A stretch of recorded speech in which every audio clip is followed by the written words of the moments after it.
Hello, everybody, and welcome back to TartleCast. You are joined with a very special guest here, and I gotta say, I've been fortunate being here in Santa Fe to engage with some pretty phenomenal people. And I don't know if it's the place or it's just pure luck, because there are no coincidences in this world. But we're joined by Michael Garfield. He was introduced to me through another friend of mine. Very glad, and it's a good mutual friend. And shout out to Christian Lemp over at Meridia. He's doing God's work over there on trying to make sure people are doing the right thing in the supply chains of this world. And to take it a step further, Michael Garfield also runs a tremendous podcast called Humans on the Loop. If you haven't checked it out, check it out.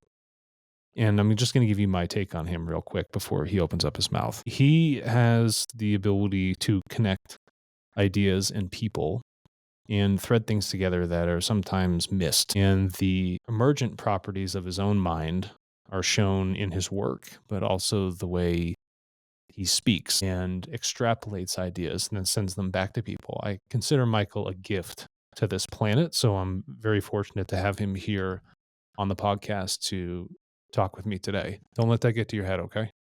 I'll put it somewhere else. Yeah, put it somewhere else. Put it somewhere else. So, in order for us to kick this off appropriately, what was your calling to this area of the United States? Because there's no coincidences, but we're all here at this time. Why are you in Santa Fe?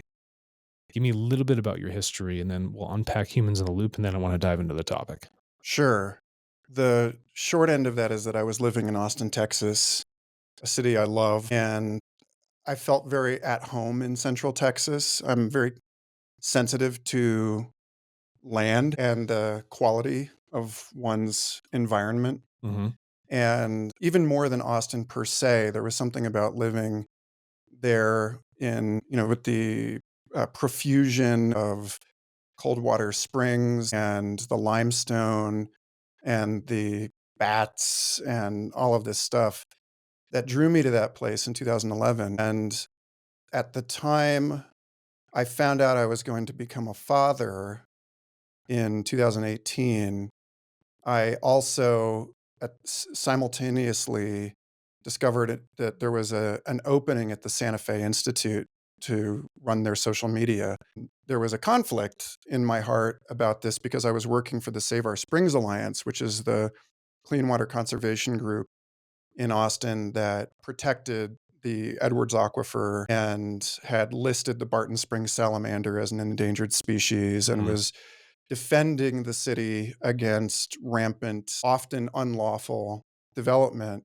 I had just spoken on their behalf to city council in opposition to mayor at the time, Steve Adler, giving a corporation from out of state a $200 million tax cut to build a soccer stadium in Austin on the nesting ground of an endangered bird species because to be recognized as an international city. And I told the mayor They can only do that with sports. they can only do it with having a sports team. And Yeah. I said to the mayor, I was like, how much more internationally recognized do you need to be if Kim Jong-un is threatening to nuke Austin first of all of the cities in America? We Like, got to wipe out the brain power. yeah, I was like, clearly, you're already on the map. But they went ahead, and that corporation had pushed a bunch of people in from like Dallas and San Antonio Sure.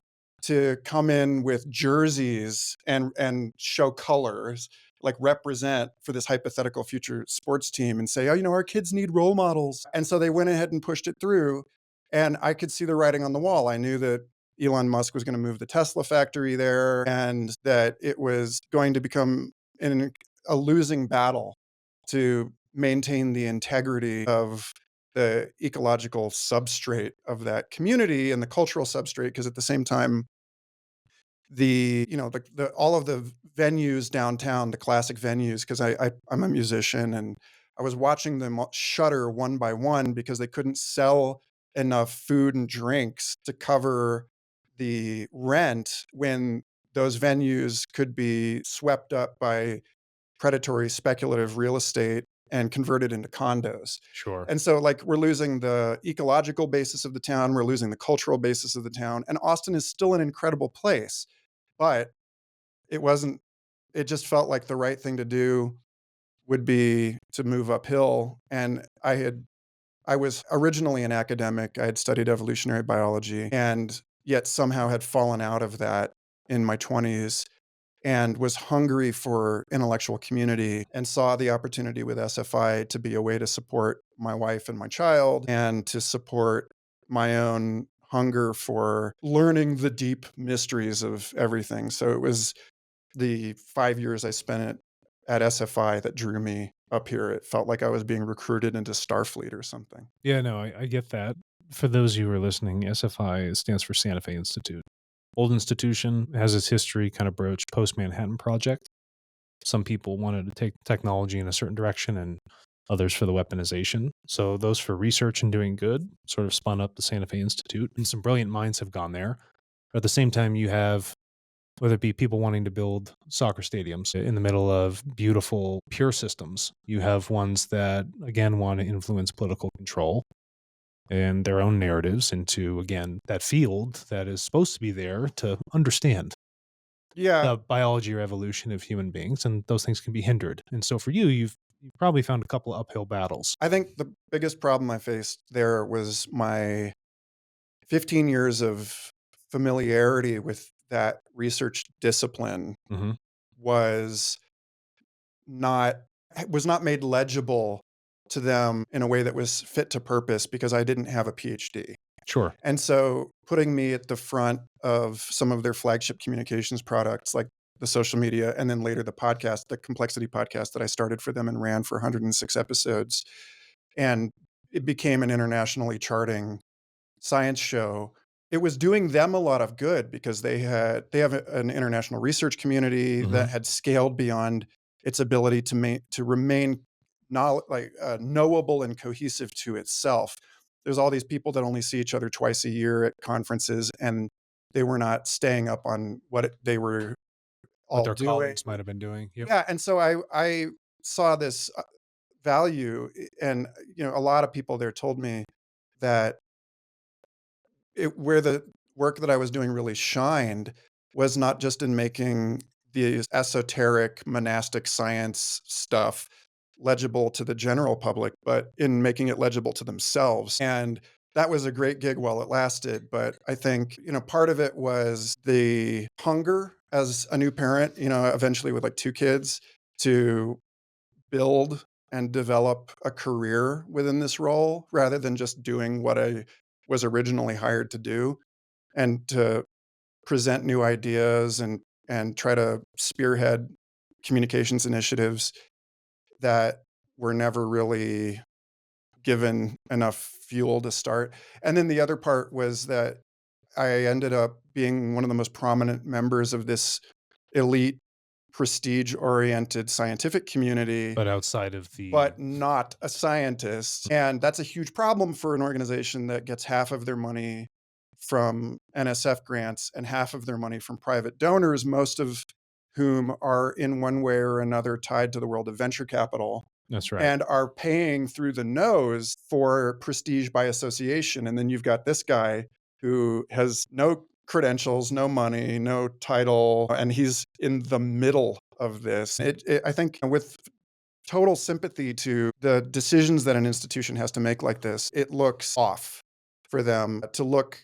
There's a cognitive dissonance between making the research accessible because that is part of the mission.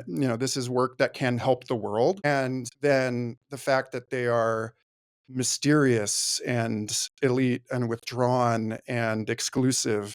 And so, it was again, it was I treat those years as like a PhD program that gave me not only the drink from the fire hose experience of sitting there right at the mouth of this research, but also gave me a lot of understanding about institutional and organizational dynamics and the politics of science and so on. And like just the last thing I'll say about that, to your point, is that yes, when the goal is to create truly blue sky research, be it in science or technology or whatever, there is always a socioeconomic, political aspect to that. that involves how the work is being funded. And in 2021 or 22, I had proposed to the president that there might be a new form of institution that was to Santa Fe Institute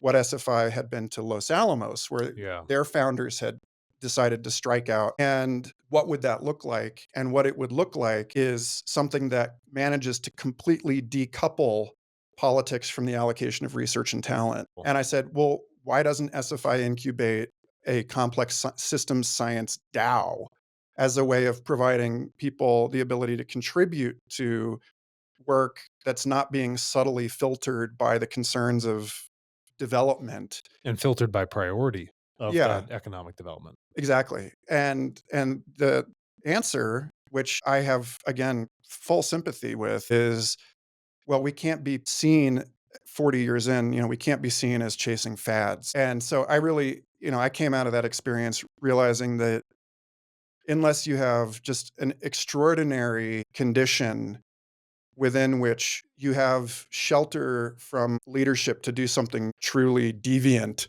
Yeah. that usually these kinds of experiments do end up being the result of some sort of hard break Mhm. between the system and the next.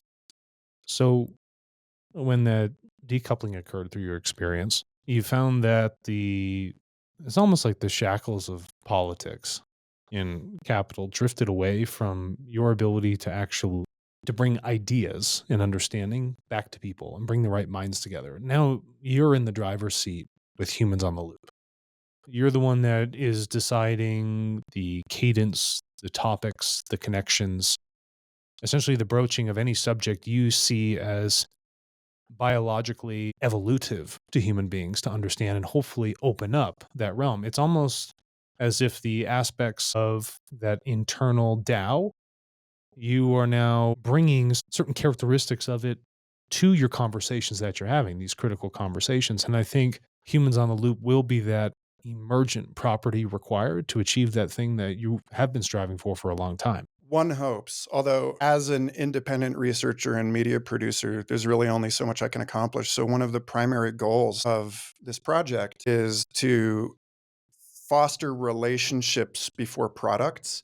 There's another piece of this, which is that I took a job at a Mozilla spinout for an open source AI dev ecosystem Mhm. for a good while after SFI, and really loved working there as well, and believed that my responsibility within that organization was to foster the relationships and to help nourish the understanding for people that did not initially grasp the long-term vision that these people had for the future of computing, so as to help people find their place and their agency within the story rather than just receiving this product from on high, right? There's always that question of where do people find their place and their authorship in the work, and eventually decided that the best way for me to do that work was outside of that organization as well, and that what it, what it's going to take for people to reclaim their ability to participate as makers in the future rather than just as consumers is going to take this sort of rhizomal approach where we put relationships before transactions. And so a big piece of humans on the loop is I'm working on a podcast that I'm going to use to train a language model and I'm all this stuff. But what it comes down to is that this show and nothing I do exists purely in terms of its instrumental value. Like there has to be in every decision I make that attention to values as well as value, and that attention to a more kind of multifactorial, holistic, multi-optimization, both hemispheric thinking. And so the desire to scale this project is secondary to the desire to build relationships with like people like you, from which something that I have not already anticipated or pre-specified might grow. Yeah. Like the emergent property, because like I'm not big enough to be a DAO, but if I treat, part of the philosophical inquiry of this show is cracking open that sort of soliton definition of the individual human, seeing ourselves as evolving networks within evolving networks as just like one valid perspective, and recognizing that every decision we're making is, in some sense, a consequence of DAO-like voting activity Mhm. between different brain regions, different neural systems in the body and its relationship to the environment. And so it's like a radical recentering of where decisions are happening and how they come to pass. And yeah, So when you talk about that redecisioning, the network effects, community, those things are not transactional. So transactional things are quite one dimensional. And when you talk about the community or neural relationships, like these network based relationships, they can bloom all at once. And one thing can beget many uh, singular outcomes for a whole diverse set of things, or those diverse things can make one thing spectacular. And I think what's cool about this is that you're taking that multidimensional approach, but it's also helping refine how we make decisions for the things we choose to interact with. And you have some great perspectives on technology, its design, and how humans are using it. And there's a quote you had shared with me earlier. I want to go over this, and I don't want to screw this up. So I wrote it on a pretty poor piece of paper. And it goes, the problem is not desire, it's that your desires are too small. And when we unpack that a little bit, we started to discuss it's the value of the desires. Now, for much of what we've created here on this planet in terms of technology and our systems and relationships, they've been transactional. The desire is to get something in return for the creation of something. Now, what we found is that through the design of our technology, it's lacked the multidimensional aspects that really hone in on what the core values are for human beings and their evolution. That's been woefully missed. And some people may argue that, look, we've evolved. Look how efficient we are. Look at how good we are. Our transactions, our GDP has grown, all these beautiful things, people are living longer. But the question is the value of life, even in the length of it, or the value of what you're getting out of the transactions with your technology, truly valueful for the community and yourself? And I don't think we've taken the time to have that self reflection in these conversations with you're having, the people you're bringing in, and bridging these things together opens up the ideas for us to create these technologies that really do build community, that aren't built for an economic purpose to start, but for the purpose of truly evolving us to a more core nature of what it means to be a human being.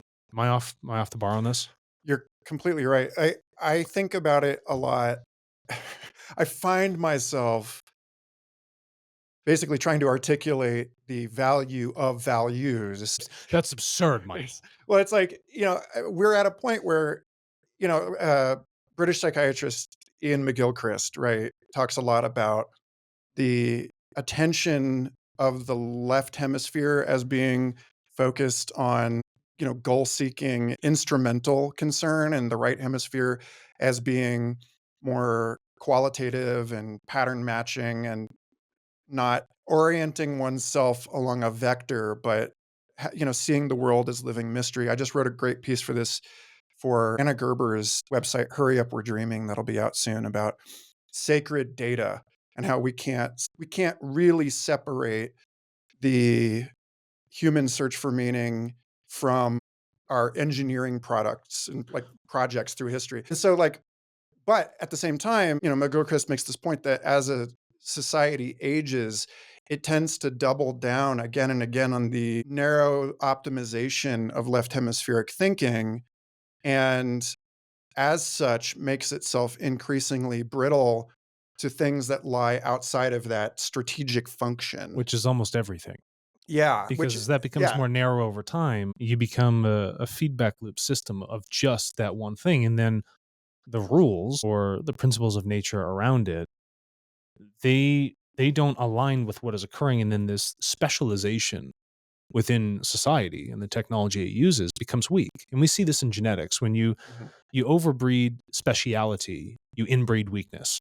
Okay? We've seen that. You can see it with specific types of dogs and eye colors, or you see it with human beings with inbreeding of the sort. We have dysplasia as a society. So these things are occurring, and the attention and here, this is a difficult challenge for human beings, is that if you don't always optimize into that single strategy, you're constantly faced with things that are novel. So it's hard to uh, reformat into yourself that the process which you're taking by going about everything in a multidimensional aspect is still giving you the same amount of growth. It's just dispersed evenly rather Mhm. than hyper focusing, because it's hard for people to catalog, are we actually growing? But it's easy to see it when you've isolated a very specific system, albeit a weak system. And then you can say, look how well we're doing. But in reality, 99% of all the things that allow you to tick and exist have been completely ignored. Yeah, and, just as an aside, this gets to issues of challenges to replicability in science, Mhm. because it's never actually a closed system, and whatever you it's like there are an unspecified number of variables, and that this is the same with financial calculation and revenue models and so on. It's like there's always, externality, and how good are we at ignoring the fact that the externality exists? And so to the point of, like, trying to explain like stuck in this pattern of trying to explain the utility of the right hemisphere to the left hemisphere, the Well, value of the artist to the engineer, just because that's been the consequence of my career decisions. Is that again, to McGilchrist talks about how you can see hemispheric bilateralization all the way back to the origin of multicellular complex organisms. mm, So you go back to the Cambrian, and like trilobites seem to have a specialization in what little core brain they had. That makes sense when you think about the evolution of the eye and the ability to sense things at a distance rather than along a chemical gradient, and how at that point, changes the risk pattern too for survival. yeah, so at that point, you're not just like floating through a solution, toward nutrients or away. You are actively hunting and being hunted. And so the left hemisphere is very good at hunting. The right hemisphere is very good at the pareidolia, or like seeing patterns and things and making that, there are like two categories of error. One is what we've already described, which is seeing is over optimizing along one variable, and the other is not optimizing, or like seeing faces in a toast or whatever, like that. Yeah. This is That kind looks of, like Jesus Christ. yeah, Yeah. that this pattern has been dismissed as not valuable because the strategic stability of civilization in its prime, at its peak, makes it seem like that kind of pattern detection is useless. But the more unstable the environment becomes, The more beneficial the right hemisphere actually is. exactly. And so the ability to yellow team or red team, yellow team being externality detection, is becoming more and more obvious in these corporate and research spaces, because we're I like the my note of optimism for living in a completely crazy moment in history is that Mike Tyson, everyone has a plan until they get punched in the face. Yeah. Like more and more organizations are getting punched in the face.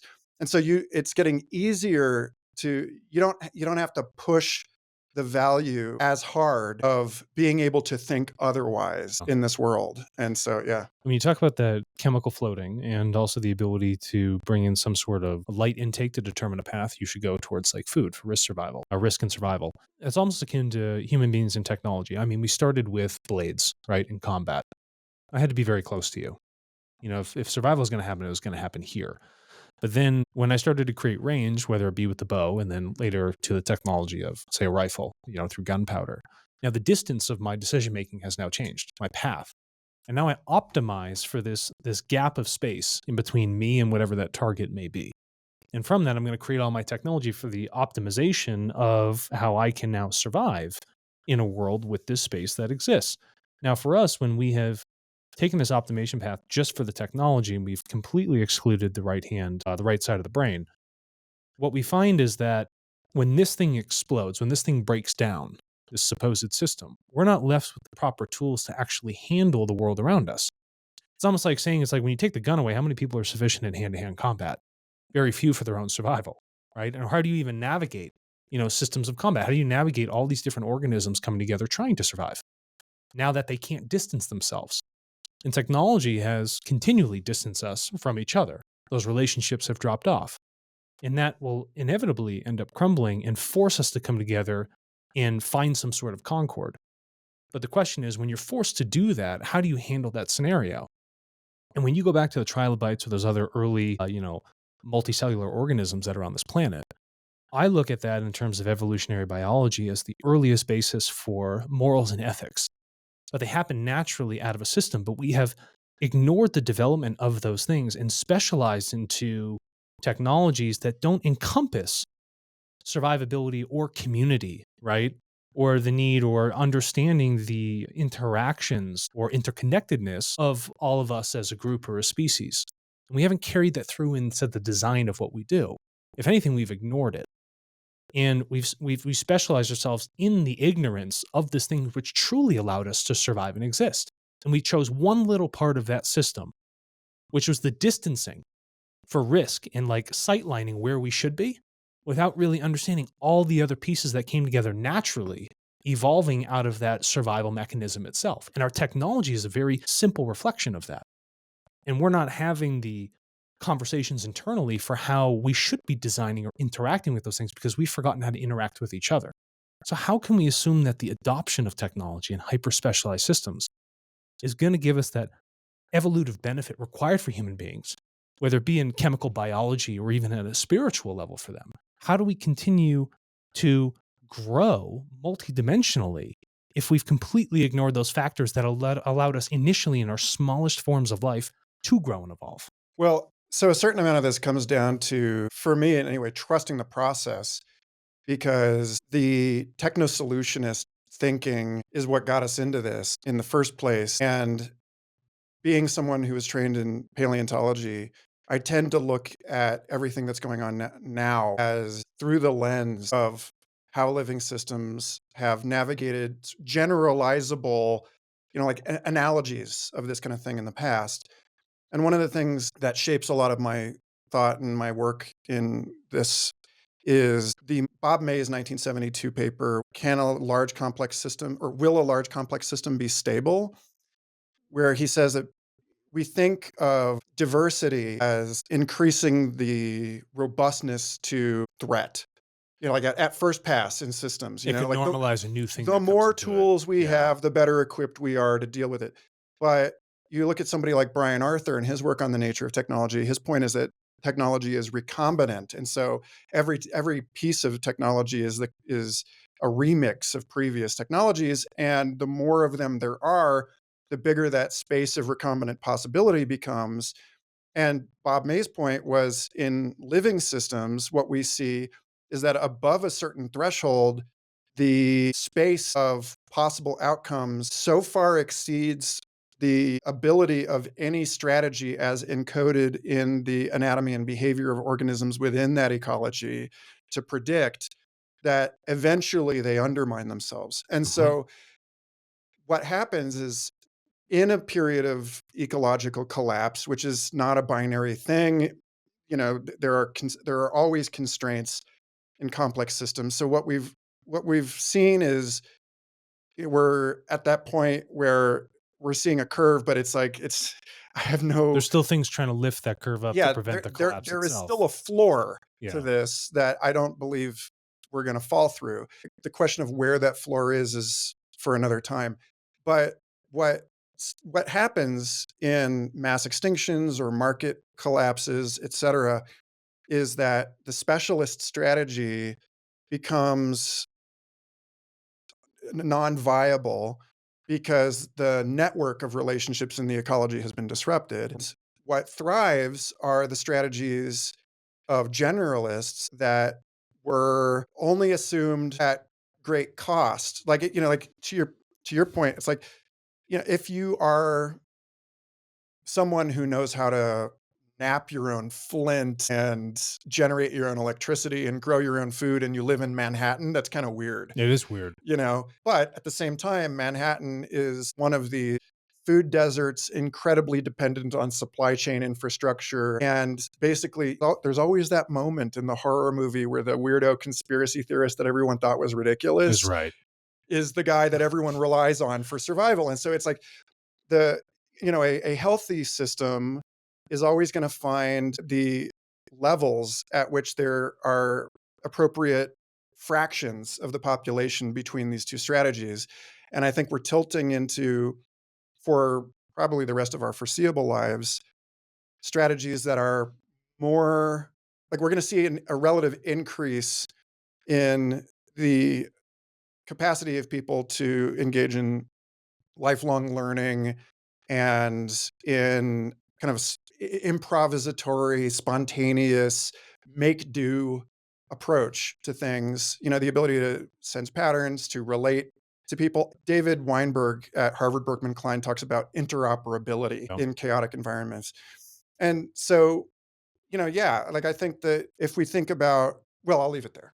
Okay. So as these systems are developing, possibly inevitable collapse, not sure where the floor may be, how do people then distill systems of value so they know which technologies they want to interact with and which ones would be uplifting for them in their potentials to make them more robust in a world that, say, becomes more chaotic or more fragile as it becomes even more specialized? Where do you see humans having the ability to look to their technology, subsets of it, or themselves and say, this is where I should seek value? Yeah, so the point that we were just exploring is that the optimization landscape is not actually just a two-dimensional graph, right? That Stuart Kaufman's NK fitness landscape, where Mm. hill climbing to more and more fitness, is actually just a very low-dimensional projection of all of these things that are constantly in flux. And so I think about when I started Future Fossils podcast, which became Humans on the Loop. One of the major inspirations was Nicholas Carr's book, The Glass Cage, on our relationship to automated processes. And he makes the point that there are certain technologies that completely outboard human competency, like autopilot, and that all major airline disasters uh, over the last several decades, I mean, not all, but many, can be attributable to pilots acting in precisely the wrong way in a moment of crisis where the autopilot system does the wrong thing. And then the pilot has lost that tacit capacity to respond in crisis that is trained into them at the beginning of their. It's an implicit response that they have. Yeah. Yeah. So they've gotten soft basically. And it's, again, in Carr's book, he talks about there being another species of automation that he identifies in video games where you're dropped into an environment with no instruction manual and you have to figure it out as you go and you develop a competency in those spaces. And so I'm really interested in the ways that technology enhances rather than assumes responsibility for various kinds of human thinking. And So you want to enhance responsibility for human thinking and like look for the technologies that elevate that rather than take the place of. yeah, I mean, it's complicated, right? Because we do live in a society and there is in some, like, I'm not making a case against specialization here. It's about in what dimensions we can reliably specialize Mm. and in what dimensions must we remain strategically flexible and understand our strategies within a larger space of, like, this is rather than this is what works. I think people, like we were talking about before the recording, like there's an intergenerational thing where, like, a lot of people who were brought up in an environment of reliable capital gain and economic stability, and you put one foot in front of the other and show up at your work and you go up the ladder and all this stuff, are thinking kind of algebraically, whereas people that were grown up in a much more unstable economic context are diversifying their portfolios in a very different way. Yeah. And either they're playing like calculus instead of algebra. So, like, when it comes to Humans on the Loop, the talk that I gave the same night that you spoke at El Ceylon. When I took too much time. Yeah, Yeah. yeah, yeah. But so did I. You gave me permission. The talk that I gave was on how the profusion of information available to us now is challenging any kind of single perspective on the self, on the world, on strategy, and that we probably benefit from leaning into this as much as we can. that there's always going to be constraints on time, on attention, on available data, on the social networks that we can be embedded in relationally and learn from. And so there's no omniscient view here, but we can become more and more capacious and appreciative of multi perspectival approaches. And that computing actually offers us an excellent substrate for this because not only does it create this information and overload, but it gives us the tools through multimodal translation Hmm. and multiple representations of data that allow us to see things that were previously completely beyond the scope of our scientific instrumentation or our own senses.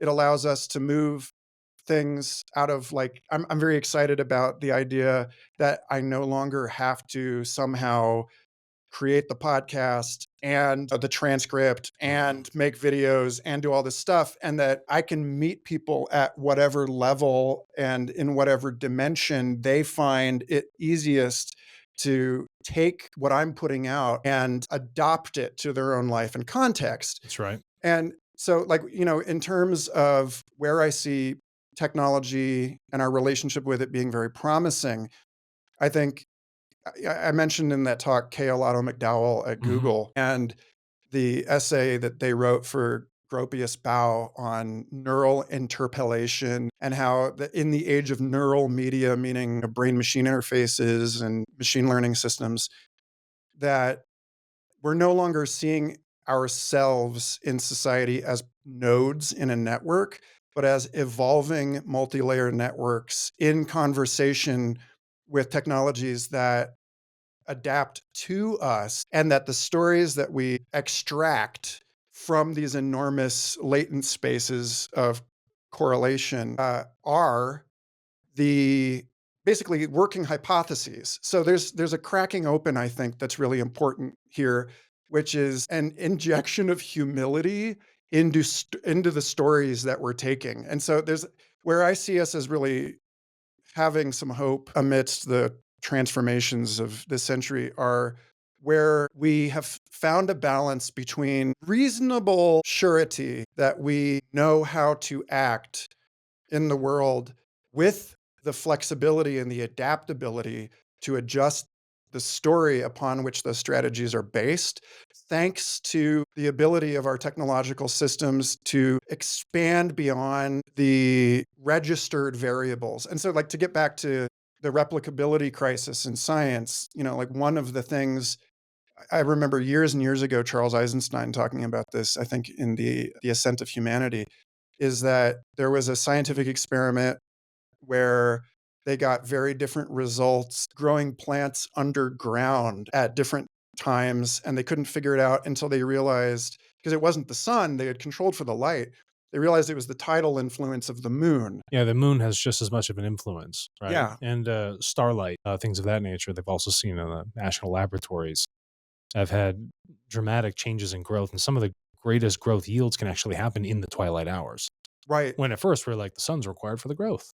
So it's this ability to see around the corner, like outside of the constraints of our models, outside of the variables we've selected, to see the externalities of our approach, to identify correlations in the semantic relationships that we have not yet managed to make legible in our systems, in our thinking. Like, basically, like, the greatest hope that I have for AI is that people lean into it not as a productivity enhancement tool, although obviously that's going to happen, but as an augment to human intuition and our ability to sense make before we try to concretize things You're in right. language. You're absolutely right about this. And it's akin to the actions that happen with pilots and their tacit knowledge. We need to capture those elements of the tacit, the implicit, and put it into these systems so we can almost test ahead of time the structures and values of what's being said or the values that we're hoping for out of the actions we want to take. You can be productive in doing bad things, but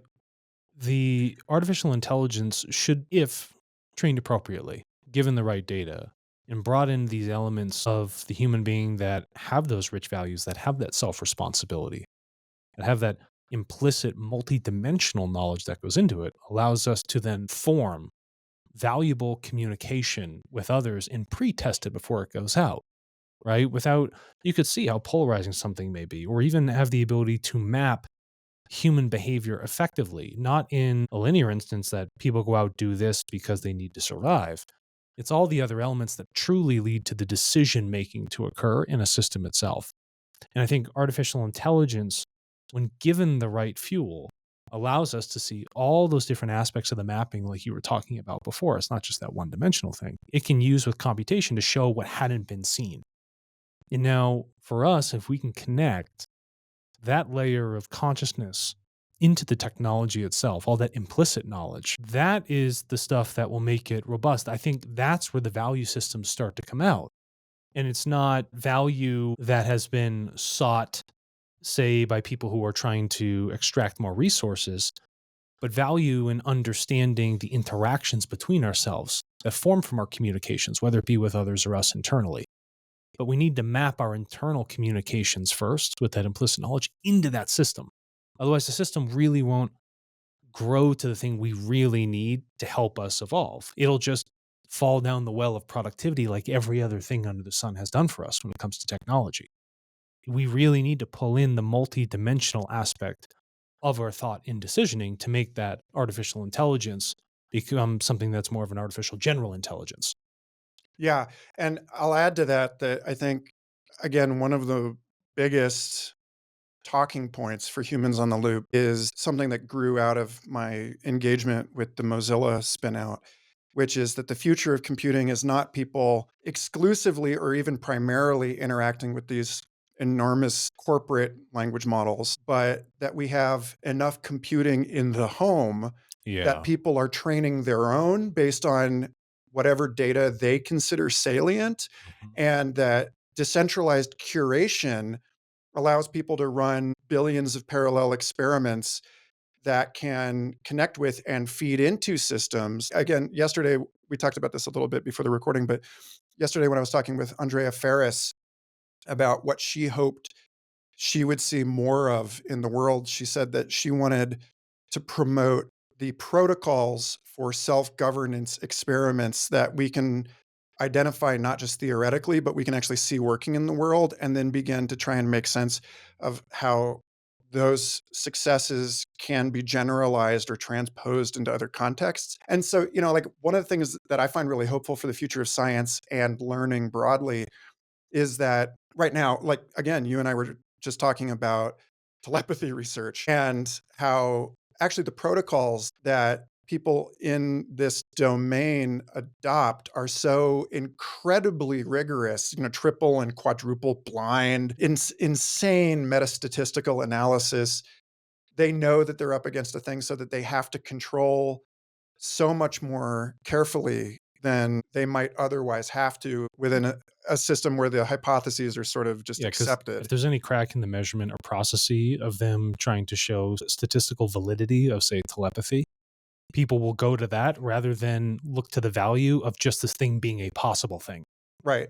But the idea that these new technological systems can both help us distribute talent and funding to these weird marginal projects, Mhm. that we recover radical innovation in a number of different industries and sectors and domains, and that we can find new ways to measure the world and decide whether there's substance to those measurements. Like, I'll just put it out there in case anybody wants to see this succeed, talk to me. I lost some social capital at SFI talking to Melanie Mitchell and Alison Gopnik about this over lunch one day, that I see the claims made by complex systems research domains like the nonlinear dynamics of feeding networks, the fact that complexity science itself was not considered real science for a very long time because it gave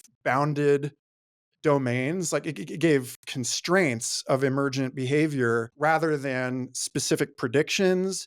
that it had a replicability issue because emergence is something that can only be discovered through simulation. Like you have to run the experiment rather than predict it. It's focused on understanding rather than the concrete specification of every variable. And I was like, well, there's a huge similarity between that and the kinds of claims that I'm hearing from the handful of people that I consider valid, serious professional astrologers who are saying that this is a tool, this is a hermeneutic instrument for understanding the world, that there are too many balls in play and that their relationships are non-computable, but that we can understand it in a coarse-grained way, and that as we get down into more and more fine-grained resolution, we lose a little bit because if you look at political transits versus like it's like there's the butterfly effect of the stuff that falls below the threshold of your model. And I was like,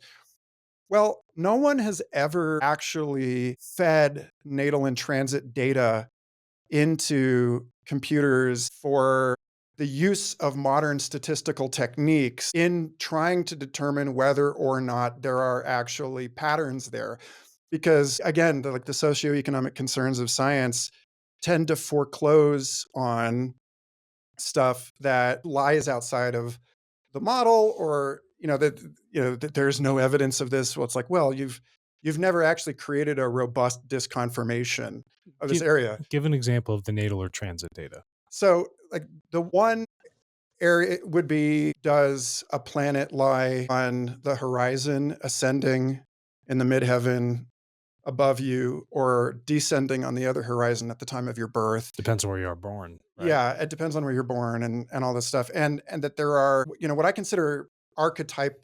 So there's astrology talks a lot about archetypes. And I had another conversation I had at SFI was about kind of getting into trouble talking about archetypes on the show. And I was upset about this. So I went to MDPI Entropy, which is the premier information theory journal in the world, because I had mentioned the tarot card, the Fool, on the show, and they're like, you can't do that. 22. And I found an information theoretical paper on the tarot and how the tarot operates as how symbolic compression algorithms in the brain are this like incredibly robust pre-verbal information theoretical process going on.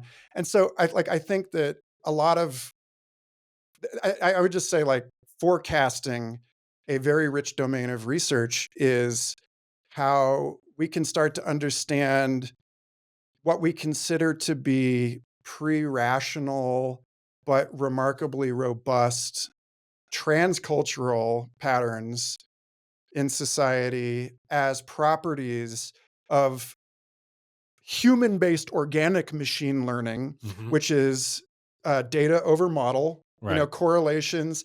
And at this point, science can come in and say, okay, so what are the causal relationships between these correlations?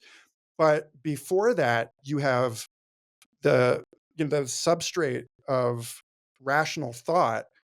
Causal mechanistic thinking actually occurs in these model-free semantic web formation structures in the brain. And this was the subject of Future Fossils 232, where I said that myth and magic are the basis for all rational thought and are the end point of rational thought, because at some point you reach a level of dimensionality where you cannot reliably precipitate this into replicable causal mechanistic frameworks. No, so you're stuck leaving it as it is. And there's that lack of understanding because you can't bring it back to frame the reference of what you've known through this path to try and get to it.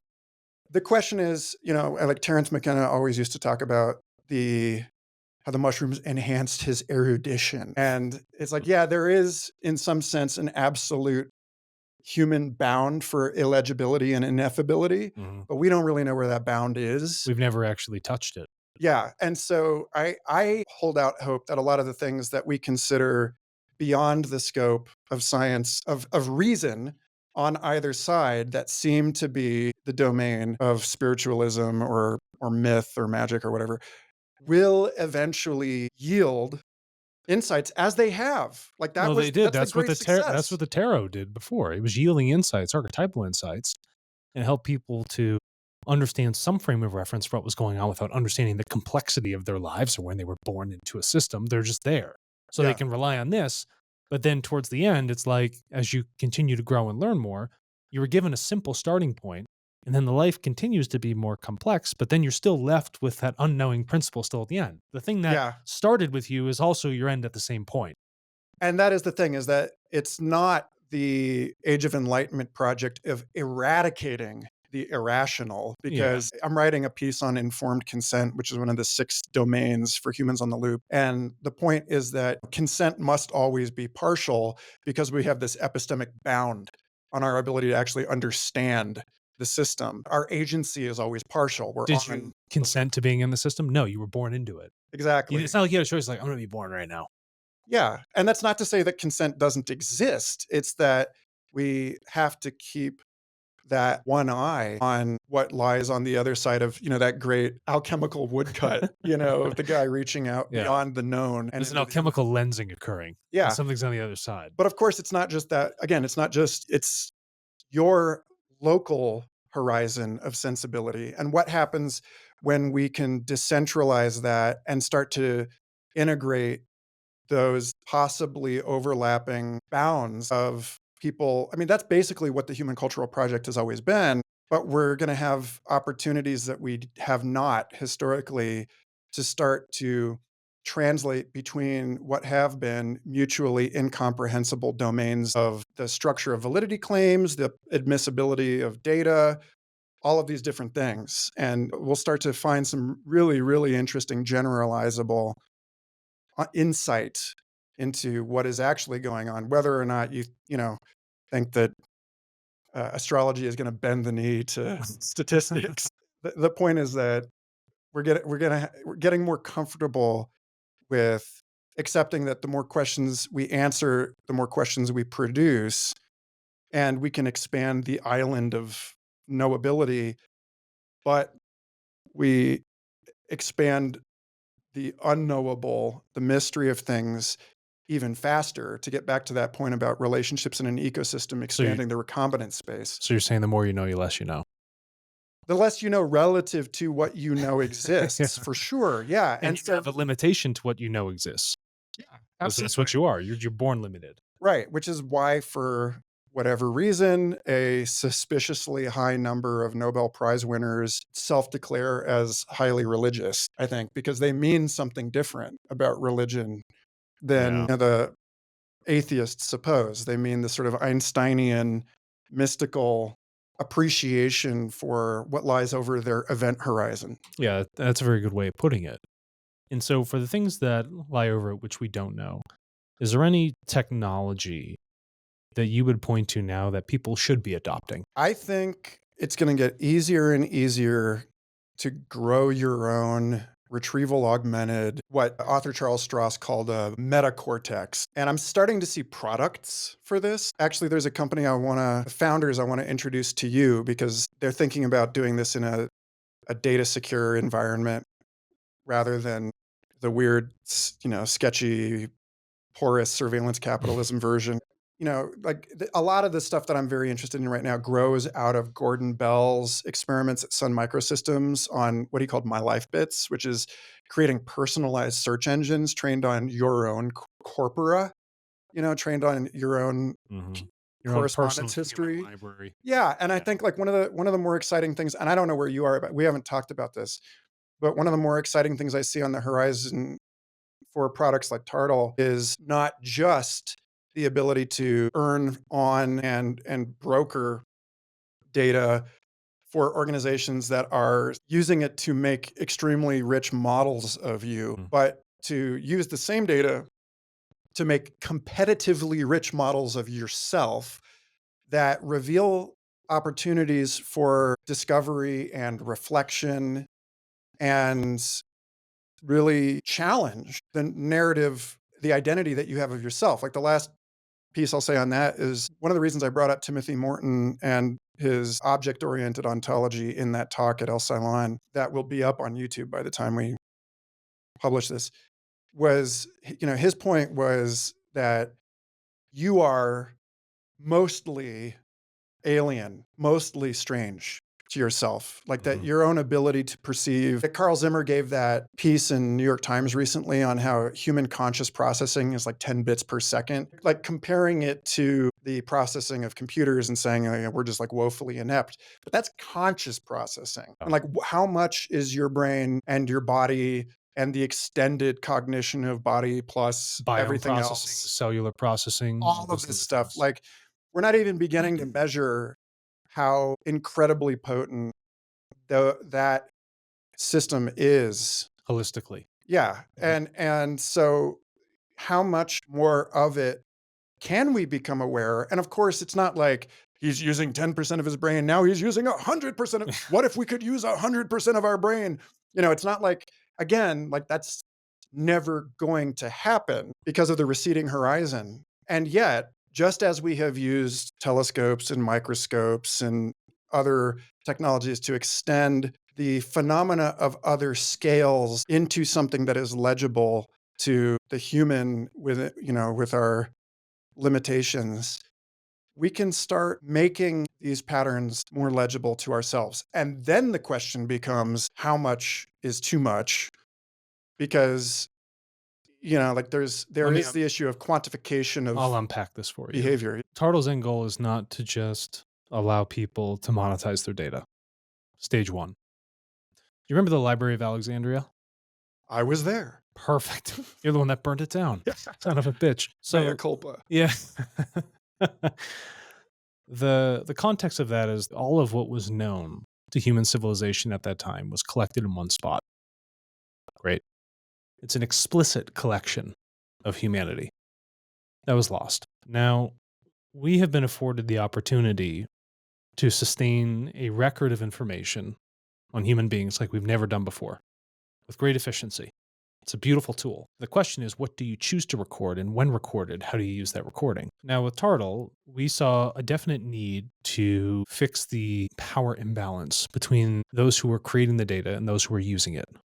And then inextricably, there is always a value tied to it because, as you discussed much, much earlier, the socioeconomic, mainly economic values around the data are only well seen by corporate entities. So in order to weigh into that, you have to show people what the value of that is and something where they understand. They understand transactions. They understand making something, treating it as an asset, and then trading it to receive something in return. Very well understood by human beings. That's stage one for the system. And again, it's built in with that permission consent, which you're talking about. This was another one of those elements. Now, when it comes to self-reflection of human beings, what we've started to do over the past 7 years is that the vaults which people are building of these millions and millions and millions of data points is creating a personal record on themselves, which they can create with little effort. And what it's doing is it's recording the actions, behaviors, and thoughts of these human beings. Now, what I have seen is that as the artificial intelligence or these models have been advancing, they've been advancing in aggregate, which is fine, but they're stalling because they haven't taken on the individual vaults of people's recorded knowledge of themselves and actually used it for a greater good. Now, before that can happen, this mechanism of TARTLE will act as a mirror for human beings to understand what has been going on with them. Now, they will be able to set the limitations of what they want to be told or suggested of actions to take from the information they've created. And we have the computational power for people to run this at their homes and understand that if I'm going to make this choice, I can weigh it against everything historically that I've done, or my family has done, or people like me that have done and help guide me in my decision making. But it will never trample on the free will of that human being and their ability to make choices. It will not manipulate or force them. It will only let them know that within the limitations specified by them, here is the best course of action for your evolution as a human being, as dictated by the record which you have created. Once we have achieved that, which will be stage 2 of this system, the third stage is going to be what I call a social memory complex. We will take these individual models of all of these human beings all across the entire world and ask them if they would choose to participate in the aggregate training of a supermodel on the total record of humanity as a whole, down to every millisecond of data collected within that record, so that we can then use our own models, retrain them, but put it against this greater model and really determine the path of where humanity is headed. And at that point, with the social memory complex, we will be able to see with great accuracy group choices and group think, and inevitably what will come from that as we make those choices. Now, before, we've never had the opportunity to do so. And because systems around data have been so siloed, the only way for us to unlock it was to create a technology like TARTLE to put that data back in a decentralized format of people owning those vaults themselves. And if you can reduce the frictions of the transference of that data from vault to vault or vault to system of analysis, you then start to have the earliest underpinnings of this social memory complex. But it must begin with the value and adoption of how human beings want to see it to truly improve their lives and see a benchmark of themselves against themselves. Because we see the difficulty in doing so. It's even hard for most people to say that, how much do I see that I've changed from me yesterday? And most people see it when they get to their end years of age. They can say, I can see how I am now as opposed to I was when I was in my 20s, right? But it's very difficult to see those minute, smaller changes of day to day. And that's something we have the ability to collect, and that's what we're working towards. So the end all be all state goal of the system, which I've never said publicly on air, is to create this thing called the social memory complex. That begins with the internal data vault self-reflections of people to train their own individual models to train a mass model. Yeah, I mean, you mentioned the mirror, and that's been a huge, very rich analogy for me in thinking about what, since I was a beta for Google Glass in 2013, I've called the Glass Age, which is like if you think about the Bronze Age or the Iron Age, that the last few hundred years we've lived in an age defined by the material agency of glass. Silicon. Yeah. Yeah, like the optics of Isaac Newton, the ability to create fiber optic cables for data transmission, test tubes for laboratory research, Light emitting the diodes. screen, all of this stuff. And so, the invisible environment in a Marshall McLuhan sense is this, the medium of glass and its properties of conductance and transparency or opacity and all of these things that shape us. And of course, one of the big things that came early in that process was the mirror. And when we think about when I talk about reflection as the valuable process here, and when I hear you talk about making this available, like one of the things that, to link back to some of your earlier comments on the problem of moving increasingly out of context and into the more and more abstract. It's like, well, now we have an opportunity. Like my buddy Alex Komorowski, who is working on another very interesting stealth AI thing, used to work at Google. We were talking about how there's the difference between holding a paper map and Google Maps, at least as ideally concerned.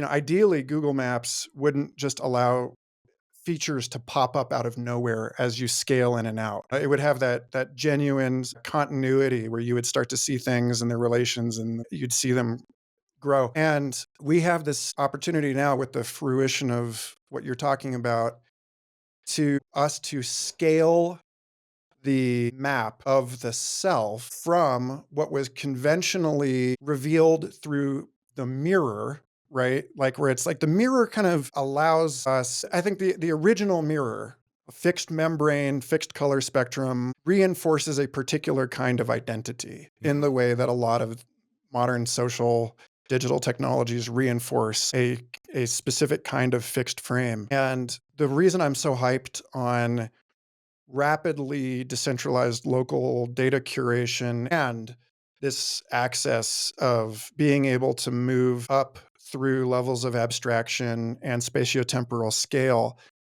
is that when you talk about the actionable insights from these systems, when you can compare regional strategies, that we can scale the definition of the self across all of these. You can see what I mean in terms of my own data ledger. You can see what I am as agent within my community or my biotope or whatever. Interconnectedness of. Yeah, you can see what all of these different layers of emergent individuality mean, and also down into the body. You'll start to see persistent brain motifs and patterns in somatic dynamics. And that starts to give us a much clearer portrait of what seems actionable. Like the other end of this that we have right now is like GDP is a black and white mirror of the whole planet in which no one is visible. Yeah. Like you cannot see people really in it, and nor do you see ecosystems, and nor do you see health, and nor do you see any of these things. And so it's like, okay, well, the entire electromagnetic spectrum, every possible measure of biodiversity and ecosystem health, not just at the level of the planet, but down through every sub level Flora and fauna. of organization and agency, down to where you think you exist and below. And then you can start to accurately balance the trade-offs. Of the choices you make, Yeah, because you can see the effect of those systems, which were frankly out of scale to you before. And to go exactly. further back in the conversation, when you talked about computation unlocking those unseen, it's almost going to be like the point, and we're going to see this revelation for human beings and their consciousness and decision making with the social memory complex, is that when we were running experiments to understand quarks, gluons, and other particles of that space-time, virtual particles showed up, things that only exist briefly but were out of scale for us, but then happen to disappear but are completely necessary to the fabric of our existence. And we're going to start to see how, one, we're even afforded to make the decisions we're making as human beings, and understand that before that decision's made, absolutely everything else of all of those supporting systems below, how they roll up into that one point of me doing something which seems inherently simple, but comes from a great deal of interconnected things that I hopefully never saw before. And that's the major unlock. That's when humanity will see its true advancement. It is not with the pushing for more births or the preservation of consciousness that Elon Musk talks about. It will not be through grandiose over specializations in technology or the artificial intelligence itself. It really comes down to, do human beings willingly want to take the self responsibility to collect the things they generate and recognize the interactions, causes, and effects of their actions that they're taking through this decision making? And it's up to them if they want to make that choice. And we've created a technology allowing them to do that. And for a long time, it's going to be that stage one for people. I'm here just for the money. But we will afford them the option to see that level of self-reflection at scale, on whatever scale they choose to do, zooming in or out of that map. That'll be there for them. And my Yeah. hope is that they do take it and run with it. Yeah. I mean, I'll just append to this that one of the things I've been trying to provoke people. That shouldn't be hard for you. Yeah, like one of the ideas that I think, I love trying to flip people's thinking on stuff like this. And okay, if you think about back when I was hosting Complexity Podcast, I interviewed Lauren Klein, who co-authored a book with Catherine D'Ignaglio, I believe, at MIT on data feminism. And she worked at topic modeling the abolitionist newspapers that were propping up in and around the Cold War. Okay. And was able to use statistical analysis of the ideas that emerged in these papers to trace authorship of key abolitionist concepts to unacknowledged female authors who were hiding their contributions Very cool. I get it. because they were women or because they were Black, and striking a deal with the people that were stepping up as the white male editors of these papers because they knew that they had the political prestige, that they had the clout to actually get this stuff out into society. But now, through a careful analysis of these records, we can actually give credit where credit is due. And I think a lot about, as this 9 years of future fossils, what matters to us as amateur archivalists, as curators of history. What matters to us to be passed on, to be seen by the future? And I think that it's not just an abstract question about, what do we want our distant descendants to know about this moment that might help them? It's about, how can we be seen better by these structures within which we are already embedded? And so the provocation is, as much as AI is something for human beings, maybe it is the equivalent of the microscope for states and corporations so that they can see that they're made out of people and can start acting accordingly, can start recognizing that they need to take care of their gut flora. Like the company was like, oh my God, like I've been I'm, taking antibiotics this yeah, whole time. Wonder why it exactly. wasn't working out. Exactly. You're like, no wonder I'm sick because I didn't realize I was made out of people. Yeah. That seems to me to be the best way to humanize this for as long as we're going to give these institutions the protections of legal personhood. And then the other end of that is that we can, by the same token, start giving that legal and that economic agency to the non-human world beyond the corporate, to ecosystems that suddenly have the ability to make their own health markers legible to the human world and take the actions necessary in order to encourage the thriving of those systems upon which the human economy in its entirety floats like foam. It's like without all of this enormous illegible value. I remember in college when they're like, yeah, the most conservative measurements of ecosystem services show that it's at least 10 times the human economy and there's no way we could ever buy our way back into screwing this up. So if we can get that more visible, but in an important way, not in a way that we're doing with the carbon markets right now, where it becomes this, again, like we've been talking this whole time about the problems of low dimensional representation. And that's what it is. Yeah. So it's not even just the low, you need the high, but the multi-dimensional representation. Yeah. Because that's what the systems are. I've just got to check. Yeah, no, check away. Quick. No, you probably are. I have 8 minutes. All right, so let's do this then. Let's close it out. Humans on the loop. Why'd you call it that? There are 3 domains for human agency in automation, as laid out by Bonnie Doherty in her 2012 report on autonomous weapons for the UN.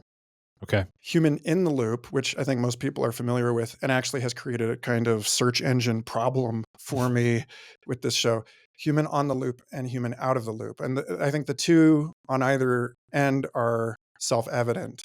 You're making the choices or you're not making the choices. But if you've held on with us through this conversation up to this point, you know that I do not see things in terms of binaries or in terms of measurement along one-dimensional axis. And so really, we always live in that space between these two bounds. We always live in... I call it the intra-block. Yeah. If we feel like we are in the loop on one decision, that decision is happening, as you said, within a constraint space set by decisions for which we are out of the loop. And so there's always this balance between decisions that are being made consciously and the fact that most of what your body is doing at any time is autonomous already. And so we can't talk about where we stand with autonomous weapons or autonomous financial trading or we didn't even get into that. Michael, we only have 6 minutes left. Yeah, all of this stuff, basically one of the things I'm trying to do with this project is work either end of this conversation. Either you are, as many people I know in tech, are horrified at the possibility of AI to erode human agency, but are not thinking about the ways in which our agency is already constrained. They're not seeing, as James Bridle or Cosmo Shalizi and Henry Farrell, the corporation as effectively a form of artificial intelligence. Yeah. Or the body as a balance between market-based and top-down regulatory systems. Or you feel completely disempowered, like the future is just being shoved down your throat and you don't feel like you have any kind of authorship in what is going on. And both of those strike me as patently false. And so I'm trying to work the gradient for people. Doing a great job. And so where can they go to find out more about Humans on the Loop? .com. That's perfect. Michael, thanks for coming in the show, my friend. I really appreciate everything. Thank you, Alex. Most definitely.